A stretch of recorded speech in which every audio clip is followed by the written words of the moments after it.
When it comes to leading other people, sometimes we use reward and punishment as a strategy to make them obey us. Instead of using reward and punishment as a strategy, is there any other way in which we can make other people obey us or follow our instruction? Think about it and let's get back to it shortly. Hi, welcome back to Oneness. Today it is day 66 and we will be looking at verse 66 from Tao Te Ching. As usual, let's observe few seconds of silence.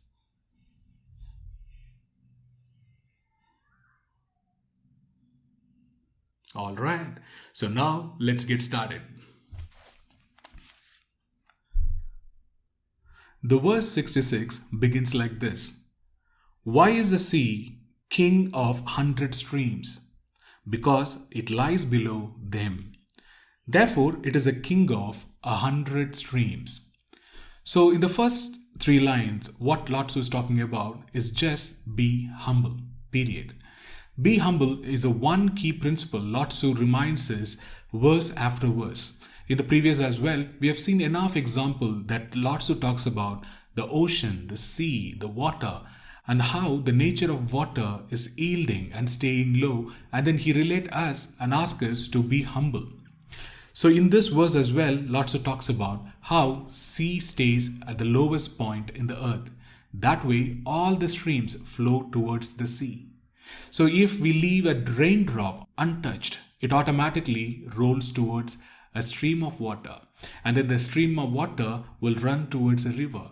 And then the river will flow towards the sea. And then sea becomes one with the ocean. And that is a way of nature.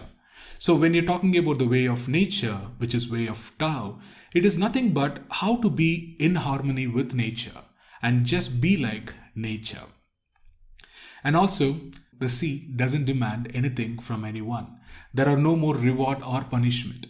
It is everything automatically flow towards the sea.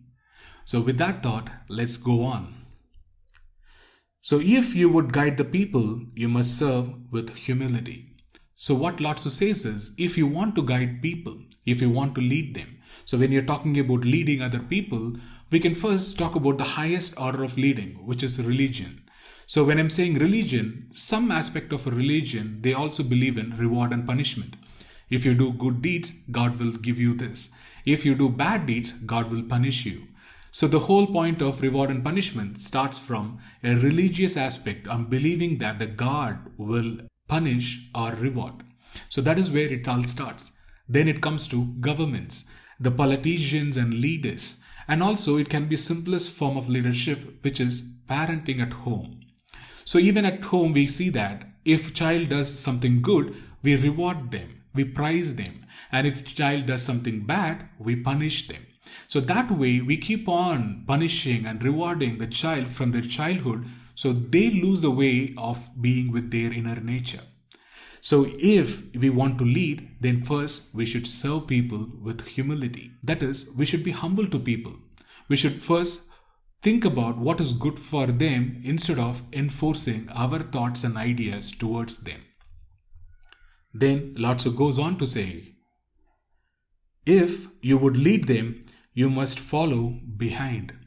So if you want to lead somebody, then you should follow behind. Don't be in front of them and block their view. Instead, guide them, show them the way, and see and monitor them from staying behind. Don't obstruct their view. Don't go in front of them. So that way you're leading by example. Then Laotzu goes on to say, in this way, when you rule, the people will not feel oppressed. So what Laotzu means here is, when you lead by being humble, then people will not feel humiliated and they just will obey you, because a very nature of leadership is think about the other person first before we enforce what is our view or our thoughts, and also help the other person, guide them in the right direction.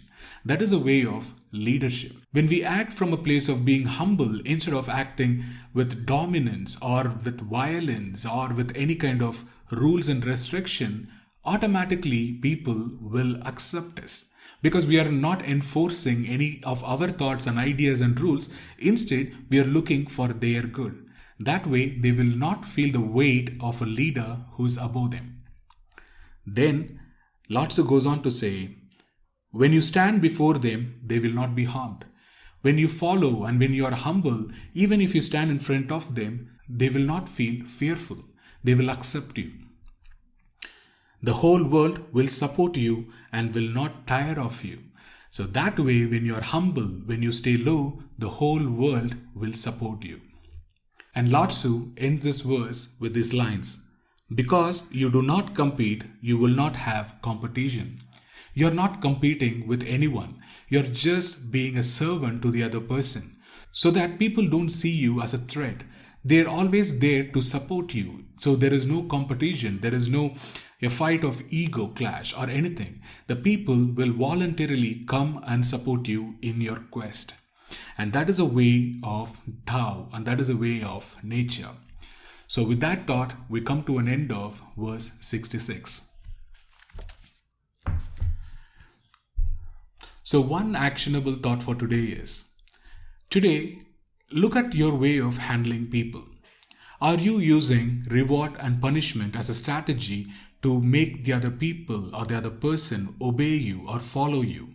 Or are you thinking about what is good for them and leading them to their own inner nature, which is of goodness? So try to stay away from the way of reward and punishment as a strategy. Instead, be concerned about the other person. Even if it is your child, look for what is good for them and guide them. Instead of giving commands and dictating to them, ask them as a request or a question. Just request them, can you please? And will you be able to do? So those words will help them to make a decision for themselves. And that is a way of leading by being humble. With that, let's conclude day 66 and then talk to you tomorrow. Thank you.